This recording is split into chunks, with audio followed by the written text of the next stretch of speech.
Right.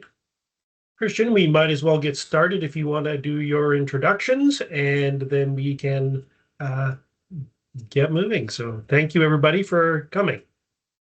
Thanks a lot, Lee. So I'm very happy to be with you this noon for a presentation regarding the actual war on tariffs that we have with the U.S. And the impact that it can have on the philanthropic sector.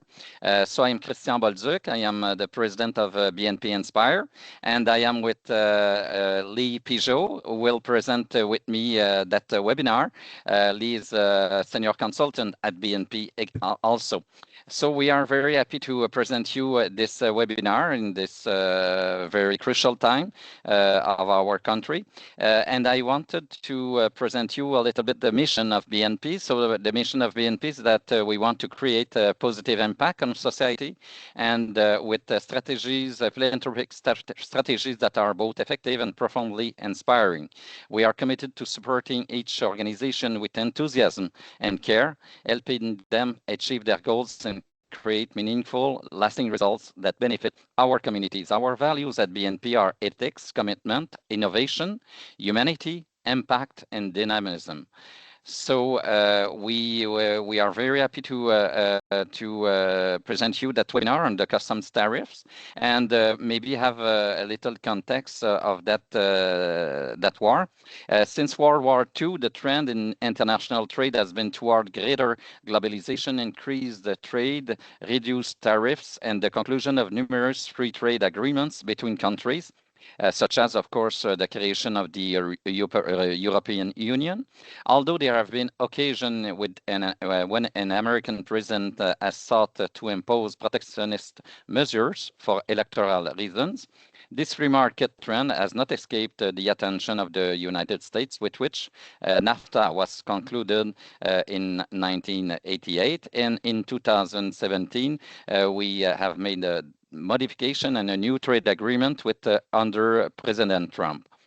This has led many companies to relocate part of their manufacturing production to Asia, particularly China, and to keep high value added production in the US. However, through this tariff war, President Trump is seeking to bring manufacturing production back to the US, believing he will repatriate many jobs that had been outsourced abroad. This therefore poses a risk for our export industry, our economy, many of which are the basis of our economy in Canada. So that's a little bit the context of that war that we are in. And so the webinar objective is to understand the impact of tariffs on Canadian philanthropy, identifying risk for philanthropic organization, discover also practical strategy to limit the impact on the organization's revenue. And also I have put some data related to the philanthropic industry that we just received some weeks ago that I wanted to share with you. So the tariffs, what are they? So the tariffs is a tax imposed by one country on goods from another country, such as, of course, Canada. In March, the U.S. imposed tariffs on aluminum and steel, and of course, yesterday, another one on our automobile industry, and 10% on Canadian energy. Another round of tariffs could be added, as I mentioned, on the automobile industry yesterday. And Canada retaliated with tariffs on various products, U.S. products, and another round of tariffs could be added on April 2, or probably maybe today. And I think the Prime Minister Carney is right now announcing some new tariffs.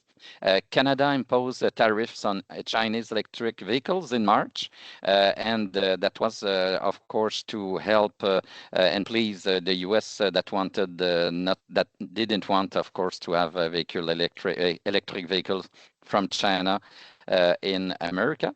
And China retaliated with tariffs on canola oil, produced mainly in Saskatchewan, with pork and aquatic product also. So it touched, of course, our industry also.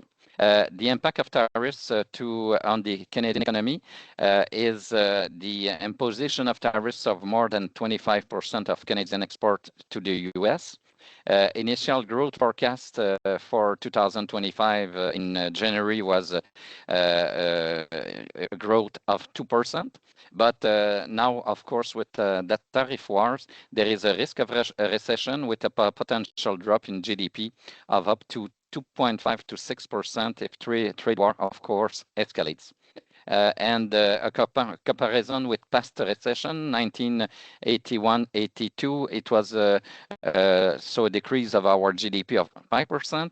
And in 2008 and 2009, we have experienced in America decrease of 13% of philanthropic contribution in that moment. So inflation could be created by raising costs resulting from tariffs. And there is likely reduction in corporate and household incomes, leading to lower, of course, donation from the main street donors.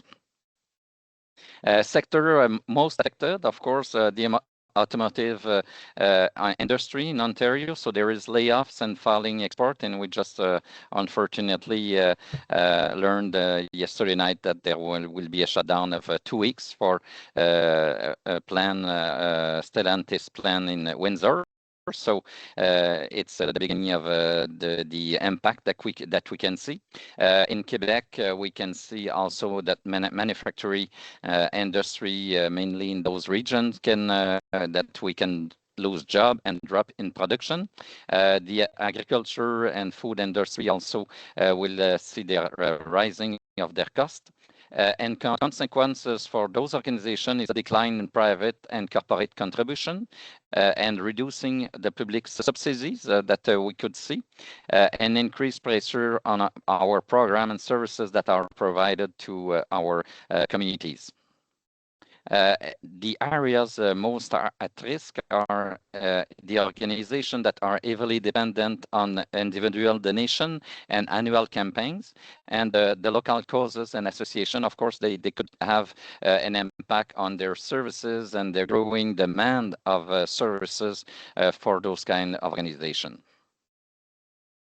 So an example of the impact of the recession in 2008 and 2009. So as I mentioned, there was a decrease of contribution of 13%, 2-year drop in donation followed finally by a gradual recovery. Major impact on small local organization with reduction or cessation of services for some of them. But it was compensated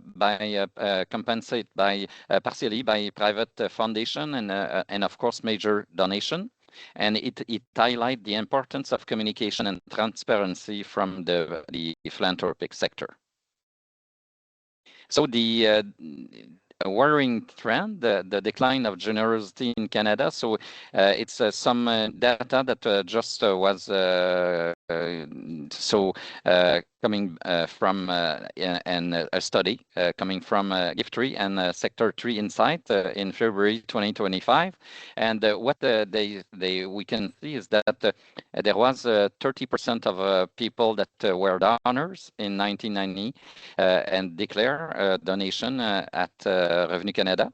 And in 2022, it was 17%. So it was a decline of 13% in donation. So there is a decline also in volunteering and in-kind donation that we can see. There is a strong also actually there is a trend in the philanthropic sector. We see pretty much that mostly there is 90% of our donation that are coming from 10% of our donors. So it is the real factor is 11% is coming from donors that are giving $1,000 and more, and so that represent 90% of total contribution that are declared to Revenu Canada agency. So it's on target on what we can see on the field. Yet, of course, 51% of Canadians admit that they can be more generous. So there is, of course, if we can do a better job, we can raise the income coming from the Canadian, because most of them are able and are willing to give more. So it's something encouraging. And donation declared by the nonprofit organization was $22 billion in 2022, but there is $11 billion that was declared by Canadians. So 50% of our income tax receipts are used by the individuals to obtain, of course, tax deduction to Revenu Canada. While the Canadian population remains generous overall, the intensity, strength, and conviction of giving is waning, unfortunately.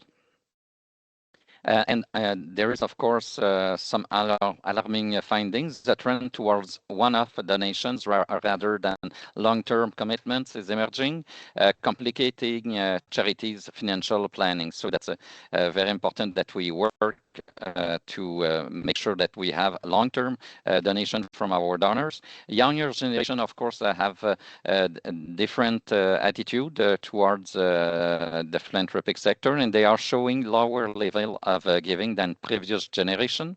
And so there was 70% of the people aged under the 35 that were donors in 1990, and it is 13% in 2022. So it raised concern about the sustainability of the philanthropic sector on the long term. And what is also interesting is that people with a religious affiliation are giving more, but religious commitment is declining. So 90% in 1990 declared a religious affiliation, and 65% in 2022 in Canada. And as Quebec has less religious affiliation, so it shows that Quebec has lower generosity correlated with lower religiosity. So the average of people are giving 0.3% of their income to charitable organization. Key factors in the decline: the economic uncertainty and financial pressure. So maybe people are not do not expect a long-term stability in their economic situation. So maybe that's one factor that make us understand why there is some problem with our philanthropic sector. The decline of religiosity, weakening of community ties, that's something also that is explaining that situation. Aging baby boomers, the individualistic values versus community values, and the reduced pro-social motivation in young people. So that there is a key factor in that decline of generosity. And there is a recommended, of course, solution that we can see, and there is and the group that I am involved with, Sector 3 Insights, are working to work on solution in making sure that we reverse that decline of generosity, and reverse also the decline of voluntarism in our community. So some solution is to promote pro-social values and social norm of generosity, like Gift Tree, of course, that provide a norm of 3% of our income to give to charities.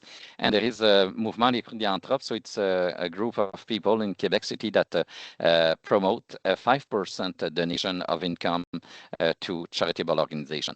Encouraging community involvement, of course, and strengthening the culture of giving and recognition of our donors could also be some solution to reverse that decline. Great. So strategies and recommendations. So I will let Lee provide you that strategies and recommendation. Great. Lee. Thanks, Christian. The insight that BNP provides and the stuff that Christian was talking about is really important, but it's hard to keep a handle on that. I mean, even when Christian was speaking, my phone was going off telling me that, Mark Carney is going to fight back with purpose, and that our auto sector is now going to, impose 25% tariffs on US cars. So what do we do other than keeping our mechanic really happy so we don't have to buy a new car? as a sector, there's a lot that we can do. And the most important thing that we've looked at is don't let the fear build a wall, right? These are some of the things that we don't want to get too afraid. We don't want to isolate ourselves and do all of the things that are pretty easy to react to. So some really important things to think about is communication, and that open communication with all of the people who are important to you and your organization. That's internal and external. So look at your revenue forecasts and compare those with those actually received. If you have the ability, cast back to 2019 and 2020 when COVID started. Look at those impacts. They could be similar. And if you have a great database and you can go back to 2008 and 2009, look at some of those trends as well and how you got out of those organizations or how your organization survived. Then take a look back at there. Keep your team informed. They're going to be asked, so the internal communication is just as important. And don't be afraid to talk to your donors about it. They're hearing from many sides. And if you need their help, and you probably will, explain how the economic difficulties on your services and the needs for support. Use message of urgency without panic, but balance that to solidify your donors. Have a solidarity component to what you're talking about. And again, there's so many facts going around and they change every day. Percentages and dollars and billions. They're at a scope and a scale that are hard for individuals to understand. And so don't forget that emotional stories, those testimonials about what you do on a regular basis and how you have to keep doing it. That softens people and it draws them into the story of your charity, and you make sure that they're not focused in on the trillions of dollars, but on their donation. And again, be transparent, what you're using funds and effectiveness of your program. I'll go into that a little later. So stewardship is going to be important. Thank your donors in personalized ways. Talk to the individual, not to the sector, and not to the donor segment. And if you can do events, now's the time to think about them. Let people talk and get together, and really specific on focus in on strengthening relationships with your donors and your volunteers. There's a lot of numbers out there. Focus in on the people. So going a little deeper on donor stewardship, prioritize that. People may be afraid to being asked right now. You may have been told, don't ask me for a big donation today. We don't know what's going on. I'm tied to the agriculture sector. I don't know how much it's going to cost me to get my supplies from the States. So thank them for what they have done. That personal stewardship is really important. Use donor data, get into your database, understand your database. Now's the time to sit back, take a couple of breaths, and really understand the people who are giving. If you can automate thank yous to send out to lots of people, go ahead and do that.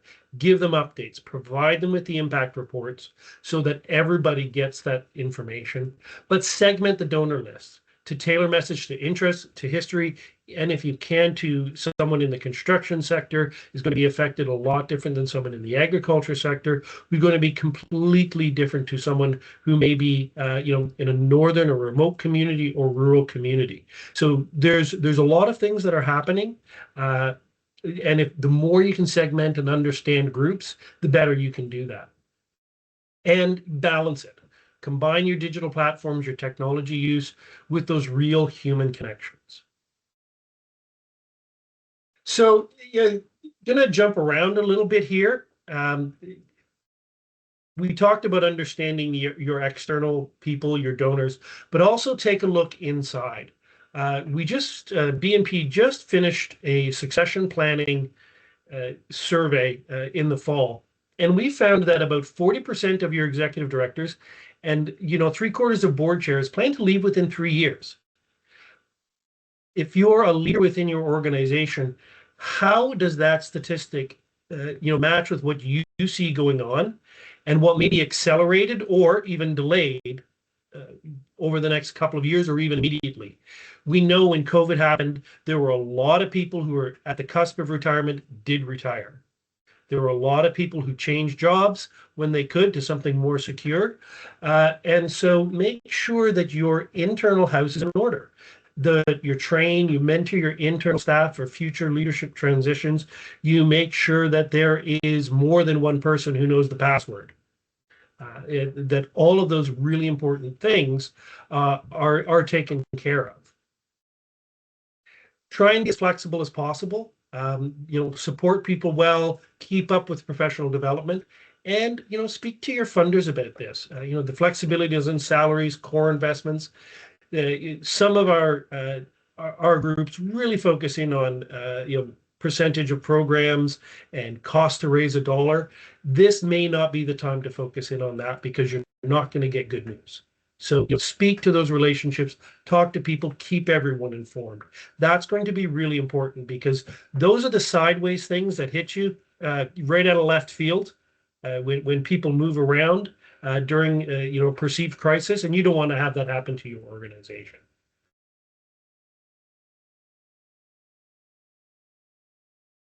Volunteers, speaking to them as well.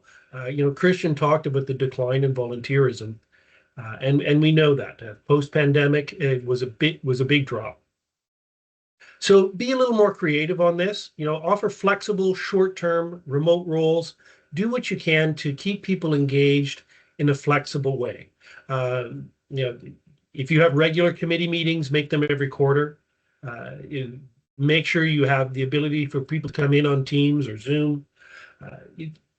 Don't ask people to come to meetings at all if you can. Just let them do the thing that they want to do.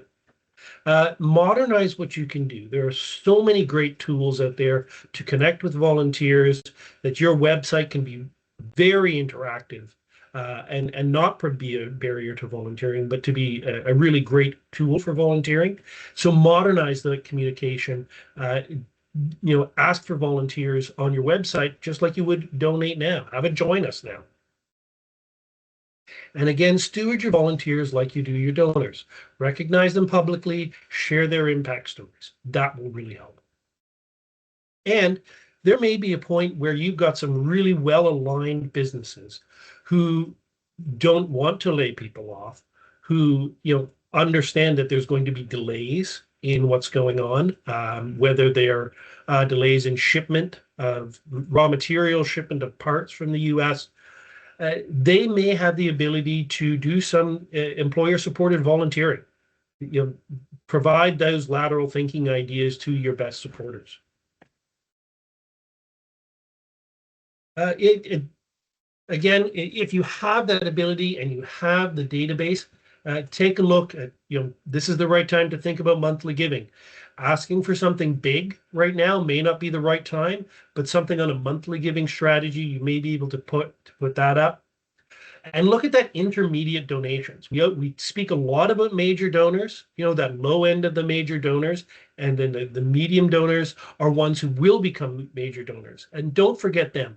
Bring it down to the $500 or $1,000 level to that personalization when you can. That's really going to help you out. And a bit of a corollary to this is that the most affluent will be the least affected. If someone is trying to renovate their kitchen and 6 months ago it's going to cost them $25,000 and now it's going to cost them $50,000, those people who can afford that without batting an eye, they're the same ones who are still going to be able to donate, right? So the difference between millionaires and billionaires, we all know, is huge. So if you have those most affluent donors, don't ignore them just because you think they may be the most affected by tariffs. Their personal wealth probably won't be. It's still very flexible. So, getting back to what Christian said about the groups that he's involved in and some of the things that are happening to solidify the strength of the sector, keep that up. Use those proven strategies that you did during the COVID-19. Collaborate. Speak to the private foundations whose wealth is secure. those crisis-resistant companies, and your wealthy donors. And this is a really good tip, something that really has come to the fore in the last little while, is explore those government subsidies. Now, I know we're in an election, and I know there's some changes probably philosophically that'll happen no matter who wins the election, but there are going to be government subsidies that are out there. So keep an eye on that. There are so many charities, so many organizations that have never taken a direct grant or program from the federal government or their provincial government. And during COVID, they were able to access a few funds. Keep that in mind now. Go back to those databases, go back to the government and look at where the programs are and get in there as soon as you can. And then, launch some participatory financing campaigns. Again, bring in the most welcome donors as soon as you can. The other thing to do is to take a look at your partnerships with other organizations. The partnerships that are out there that are happening are great. People and donors really like it when you collaborate, when you work well with others. There's a lot of rhetoric about isolationism. There's a lot of memes going around, but take a look at them from a philosophical point of view. If as a country, as an organization, we don't like isolationism, we don't like tariffs and punitive measures and an us versus them mentality, then from a practical point of view, do the exact opposite. Embrace diversity, embrace all of those good things and those great things about the sector, and really do your work in that area, because it's that collaboration that's going to come out of this in the end, whether it's in 3 months, 6 months, or 4 years. So be ready for it as soon as you can. And those are some real practical points for that. The one thing that we didn't put up here, but it's something to also think about, is do a little bit of understanding of what your donors may be going through. Be as empathetic as possible. Yesterday, we were in a major campaign meeting, and we spoke to somebody in the building industry, and they weren't terribly concerned about specific direct impact on steel. There was some talk about that, or on the ability for people to buy their houses. They were ready for that. What they were concerned about, and this was a real instance, is what the one individual was having trouble getting a part from the States. And this is a part for a key piece of machinery. And what he said was, this was a $75,000 repair bill for our organization, is now become a $190,000 problem. So something they could have budgeted for now becomes $190,000 in lost opportunity, in delays, and increased part costs that they now have to find money to do. And that's going to come back on organizations like ours. So understanding that, the little bit about your sector, hearing their stories, you'll be able to relate a little bit better. So in summary, I'll pass it over to Christian in a minute, but there's a worrying trend. It's all out there. The best you can do is the best you can do and what your organization has strengths on. Don't get isolationist. Really focus in on your people, because they'll provide solutions, and they'll have other solutions that are out there. And really diversify your funding, diversify your message, and engage and retain your donors. Anything else, Christian, you want to put up there? No, I think it's the message that we wanted to transmit today. I think it's the end of our presentation. Maybe we can have any question or comments in the chat, or if you want also to ask any questions, so you can raise also your hand. So if we go to the chat, is there any interaction? Yeah, okay. Not yet. We'll give people some time. Yeah, of course. Yeah, there is a lot of information that we provided this noon to everybody. So, and right now, so we could see that the Prime Minister Carney has decided to put retaliate tariffs on the automobile that are coming from US. So it's another part of the tariff war that we will see, of course, develop in the next few weeks. And we hope that our government and the US government will find some kind of agreement in the next few weeks or months, because of course it could impact very seriously both economies. Right. And Christian, was there any talk, yesterday you did this in French, mostly for a Quebec audience. Was there any talk about the election and how that is shaping the concerns of your charities? Not directly the election, but it was, of course, the impact on the philanthropic sector that people were concerned, and what was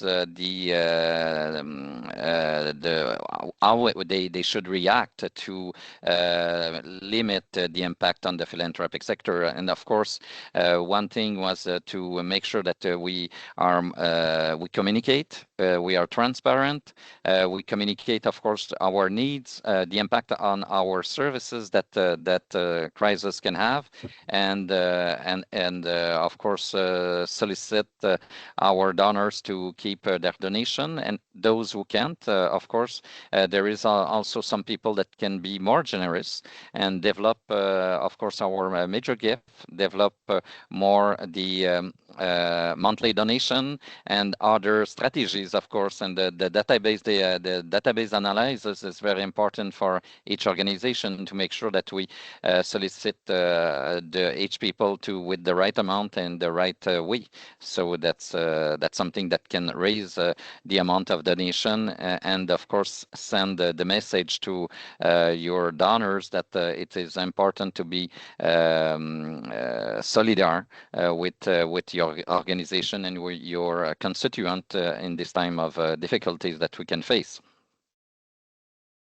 Yeah, thanks, Christian. I mean, that's really important. And I also know that you spoke a little bit about coming together as a group. And I've been following a little bit of social media, and there are people who won't even go to the States now because they feel there's invasive phone checks, social media scrutiny, problems at the border. They're just worried about that, and I think that this is a great opportunity for us to come together as BNP Inspire, our clients, the people that we connect with on social media as well, and give those messages of solidarity, that we're not afraid, that we are moving forward, and we have solutions. So you connect with your donors, but also throw in a couple of messages about us as a sector, and we have faith in each other to do that. And I think that that's going to be a really important unifying factor. Because as in a charity, if you're seen as a leader during a crisis, that's going to reflect well on you when you get those funders who are coming back. And there are a lot of funders out there whose leanings may not be as close to yours in terms of political. So don't forget that they have a legitimate voice as well. But make sure that we're as the last slide said, we're elevating philanthropy as a group of people coming together. Exactly. So it's important that in those difficult times that we show solidarity between Canadians, and of course maybe sometimes to send a message that instead of spending money in US for a weekend or something like that, maybe spend that money in your organization in charitable sector to help their other people that are in needs in those times. Yeah, and that's a great direct message. That's a great direct message. Okay, we're a little ahead of time. I think that we've. Oh, Brenda, you have a question? Once again, I think we need to. Okay, authorize. Yeah, okay, Brenda, you can open your mic. Yes, thank you very much. This is it's a great reminder. I think both of you referencing COVID times. And I think empathy is important here. Already, I know three different couples. They married Americans. You don't know what you're walking into. As far as solidarity, we have so many in Ottawa, snowbirds. So they have such great friendships and all of those conversations. I think what I'm trying to do is learn as much as I can so that we don't give donors an out either. And I say that in a nice way, meaning, the more we understand, because it can be a really good excuse. We're in the middle of a campaign and, we want to understand, in fact, if their sector is being impacted or not. Not that any donors would ever do that, but the more we understand and respect both what they're going through that's challenging and those that aren't. So I think sharing those pieces with each other will be helpful the more we learn in layman's terms, so to speak. Yeah. Great. So thank you there's a lot of nuggets here that are going to be helpful. Yeah, thank you. Thanks a lot, Brenda. And of course, during for the following weeks to come, I think we will stay in touch to make sure that we provide information to the sector on what's going on and what we could do to minimize the impact of that war on our charitable organizations. Yeah. Nice. Yeah, thanks. I mean, just remember, the world's going to change and the tariffs are going to change sometimes on an hourly basis, and sometimes on a whim. So we just have to remember that that's not the way we do business as a charity and as a sector. And then I think we'll be as far ahead of the game as we can be. So I think that ends the presentation. Really appreciate everyone's time. And if you have any feedback, please send myself or Christian an email and we'll get back to you. And please follow us on social media. Take a look at what we post on LinkedIn. There will be more and more information as time comes by and we get more information through our studies. So thank you, everyone. Thanks a lot, Ali. Thanks, everyone.